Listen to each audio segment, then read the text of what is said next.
नमस्कार दोस्तों, स्वागत है आपका। आज हम शुरू करने जा रहे हैं विश्वविद्यालय शिक्षा आयोग 1948-49, जिसे राधा कृष्ण कमीशन के नाम से भी जाना जाता है। स्वतंत्र भारत का यह पहला शिक्षा आयोग था और इसके निर्माण का सुझाव जो दिया था केंद्रीय शिक्षा सलाहकार बोर्ड और अंतर विश्वविद्यालय शिक्षा परिषद ने। केंद्रीय शिक्षा सलाहकार बोर्ड की स्थापना हुई थी 1920 में। फिर इसके बाद इसे पुनर्गठित किया गया 1935 में और इसके बाद भी समय समय पर इसको पुनर्गठित किया जाता रहा है। जो विश्वविद्यालय शिक्षा आयोग है, इसकी नियुक्ति की गई 4 नवंबर 1948 को। इसके अध्यक्ष डॉक्टर सर्वपल्ली राधाकृष्णन थे। उसके अलावा इसमें कुल 10 सदस्य थे। इसमें से श्री निर्मल कुमार सिद्धांत इस आयोग के सचिव थे। Doctor Zakir Hussain, doctor James, doctor John Tigert, doctor Tarachand, Meghnath Saha अन्य इसके प्रमुख सदस्य थे। इसके अलावा देखते हैं, इन्होंने रिपोर्ट प्रस्तुत की 25 अगस्त 1949 को।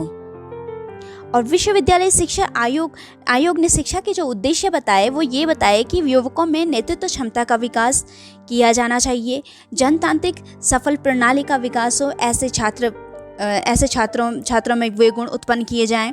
उसके अलावा विश्वविद्यालय उच्च शिक्षा में गुणात्मक सुधार हो। इससे पहले अंग्रेजी शिक्षा प्रणाली थी और उसी के अनुसार ही शिक्षा के उद्देश्य थे। तो जैसे ही हमारा देश स्वतंत्र हुआ, पहला शिक्षा आयोग विश्वविद्यालय शिक्षा आयोग रहा, तो शिक्षा के उद्देश्य कुछ इस प्रकार से निर्धारित किए गए। उसके बाद शिक्षा को समवर्ती सूची में रखे जाने का सुझाव विश्वविद्यालय शिक्षा आयोग ने दिया। इसके बाद 42वें शिक्षा संविधान संशोधन के तहत 1976 में शिक्षा को समवर्ती सूची में रखा गया। जो वित्तीय भार है वो केंद्र और प्रांतीय सरकारें दोनों मिलकर के उठाएंगी, ऐसा सुझाव विश्वविद्यालय शिक्षा आयोग ने दिया।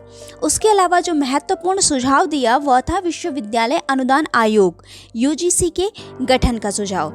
और यूजीसी की स्थापना की गई 1953 में इसी के सुझाव पर। और यूजीसी को जो स्वायत्त संस्था का दर्जा दिया गया वो दिया गया 1956 में। इसके बाद जो विश्वविद्यालय का संगठन है वो किस प्रकार से होना चाहिए, ये बताया कि जो ग्रेजुएशन है वो 3 वर्ष का होना चाहिए, स्नातक और स्नातकोत्तर पीजी कोर्स 2 वर्ष का होना चाहिए, जैसा आजकल भी चल रहा है। इसके अलावा अनुसंधान का न्यूनतम जो समय सीमा है वो 2 वर्ष होनी चाहिए। शिक्षा के 3 वर्ग होने चाहिए, कला, विज्ञान और व्यावसायिक तकनीकी। व्यावसायिक तकनीकी में 6 वर्ग आएंगे, जैसे कृषि हो गया, वाणिज्य हो गया, इंजीनियरिंग और तकनीकी हो गया, चिकित्सा हो गया, मेडिकल, कानून हो गया और शिक्षक प्रशिक्षण। इसके अलावा इन्होंने एक महत्वपूर्ण बात कही कि ग्रामीण क्षेत्रों में ग्रामीण विश्वविद्यालय खोले जाने चाहिए और जो कृषि की शिक्षा के लिए, उच्च शिक्षा के लिए और शोध कार्य के लिए कृषि विश्वविद्यालय की स्थापना की जानी चाहिए। पाठ्यक्रम में व्यापकता और लचीलापन होना चाहिए। स्त्री शिक्षा के लिए सह शिक्षा को प्रोत्साहन देने की बात कही और उन्होंने कहा कि स्त्रियों के लिए स्त्रियोचित शिक्षा होनी चाहिए। ग्रामीण विश्वविद्यालय हैं, अखिल भारतीय स्तर पर एक ग्रामीण शिक्षा परिषद की स्थापना की जानी चाहिए जो इनकी देखरेख करे। उसके अलावा छात्र कल्याण के लिए प्रोक्टोरियल बोर्ड की स्थापना की जानी चाहिए, जिससे प्रशासन में प्रशिक्षण छात्रों को दिया जा सके विश्वविद्यालय स्तर पर। प्राथमिक, माध्यमिक और उच्च शिक्षा में कृषि को एक महत्वपूर्ण विषय के रूप में सम्मिलित किया जाना चाहिए। जैसा कि भारत एक कृषि प्रधान देश है, तो फिर यहाँ पे कृषि शिक्षा को उन्होंने बेहद महत्व दिया। इसके अलावा कृषि स्कूल, कॉलेज, फॉर्म ग्रामीण अंचलों में खोले जाने चाहिए। और चिकित्सा शिक्षा के लिए उन्होंने कहा कि ग्रामीण क्षेत्रों में प्रशिक्षण, जो विद्यार्थी हैं उनका प्रशिक्षण ग्रामीण क्षेत्रों में होना चाहिए। अधिकतम छात्र संख्या 100 होनी चाहिए और प्रत्येक छात्र के लिए 10 रोगी होने चाहिए, ताकि वो उन पर अभ्यास कर सके, प्रैक्टिस कर सके अपनी अच्छे से। मूल्यांकन और परीक्षा के लिए जो परीक्षक हैं उनको 5 वर्ष का अनुभव होना चाहिए। स्नातकोत्तर व्यावसायिक परीक्षा में मौखिक परीक्षा का आयोजन भी किया जाना चाहिए, जैसे वाइवा होता है आजकल, इस तरह से। और मूल्यांकन के लिए 3 सदस्यीय एक पूर्णकालिक बोर्ड की स्थापना की जानी चाहिए। परीक्षाएं वस्तुनिष्ठ प्रकार की होनी चाहिए और पाठ्यक्रम में संशोधन की बात कही। पाठ्यक्रम में संशोधन के लिए इन्होंने कहा कि जो कॉलेजेस में जो प्रोफेसर होते हैं वे मदद करें अपने संबद्ध महाविद्यालय की। कार्य दिवस 180 होने चाहिए परीक्षा को छोड़कर। विश्वविद्यालयों में विद्यार्थियों की संख्या 3000 होनी चाहिए और कॉलेजों में 1500 से अधिक नहीं होनी चाहिए।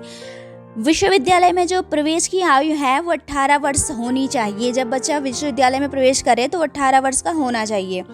मूल्यांकन की जो श्रेणियाँ हैं जैसे division, first division, second division, third division, तो फर्स्ट डिवीज़न 70% पे, द्वितीय 55% पे और तृतीय श्रेणियाँ आनी चाहिए 40% पे। ये विश्वविद्यालय शिक्षा आयोग ने कहा। लेकिन इस समय जो होता है वो क्या है, 60% फर्स्ट डिवीज़न, 45 सेकंड डिवीज़न और 33 पे थर्ड डिवीज़न होती है। शिक्षकों की इन्होंने 4 श्रेणियां बताई, प्रोफेसर, रीडर, लेक्चरर और इंस्ट्रक्टर। जो अध्यापक और अधिकारियों में अगर विवाद हो जाए तो उसको सुलझाने के लिए न्यायाधीश की नियुक्ति की जानी चाहिए। सेवानिवृत्ति की आयु जो है 60 वर्ष होनी चाहिए, लेकिन अगर स्वस्थ हैं तो फिर 64 वर्ष भी हो सकती है।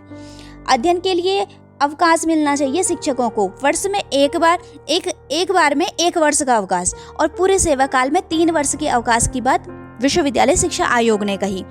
अध्यापन का कार्य सप्ताह में अधिकतम 18 घंटे होना चाहिए। ग्रामीण उच्च शिक्षा समिति की स्थापना 1954 में की गई, जो कि इन्होंने सुझाव दिया था ग्रामीण विश्वविद्यालय के लिए। तो उसी के सुझाव पे इसकी स्थापना की गई। एनएसएस की स्थापना की गई 24 सितंबर 1969 को और एनसीसी की स्थापना की गई 16 जुलाई 1948 को। इसी तरह से देश का जो प्रथम ग्रामीण विश्वविद्यालय है वो